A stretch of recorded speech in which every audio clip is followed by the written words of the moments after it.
ভিডিঅ'টো লাইক কৰিবা, শ্বেয়াৰ কৰিবা আৰু চাই কেনেকুৱা পালা কমেণ্ট কৰি জনাবলৈ নাপাহৰিবা। এতিয়া ভিডিঅ'টো চোৱা দেই।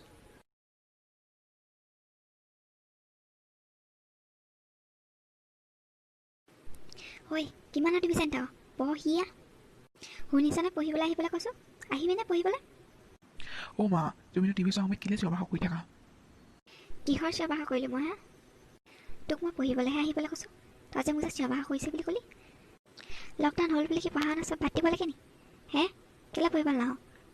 অ' বৰুৱানীহঁতৰ ল'ৰাটোক চাবিগেচোন, অকল পঢ়িয়ে থাকে, সেইকাৰণে পৰীক্ষাত ভাল ভাল নম্বৰ পায়। আৰু তই কি কৰি থাক দিনৰ দিনটো? অকল টিভি চাই থাকিবি। এই মাজনী পৰা মানে টিভিটো চাবলৈও শান্তি নাই। তই পঢ়িবলৈ গ'লি নে মই তোক এচাহি ল'ব লাগিব? গৈছনে পঢ়িবলৈ? হেৰা, তুমি কেলে ইমান তাক চিঞৰি আছাহে? তাক অকণমান টিভিটোকে চাবলৈ দিয়াচোন। সি পঢ়িবলৈ মন কৰা নাই, টিভিকে চাওক। কি ক'লে আপুনি? তাক টিভি চাবলৈ দিব লাগে? আপুনিয়ে তাক বহাইছে, আপুনিয়ে বেয়া কৰিছে তাক।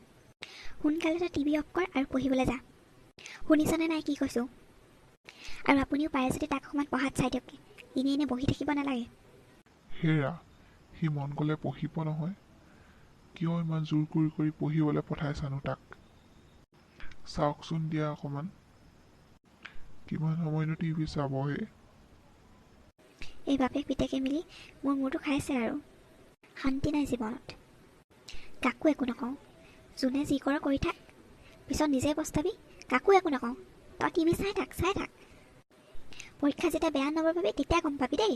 যেতিয়া বৰুৱানী পিতেকে ভাল নম্বৰ পাব, তোতকৈ বেছি নম্বৰ পাব, তেতিয়া তই গম পাবি। এতিয়া তই টিভিয়ে চাই থাক, টিভিটো ভিতৰলৈ সোমাই যা।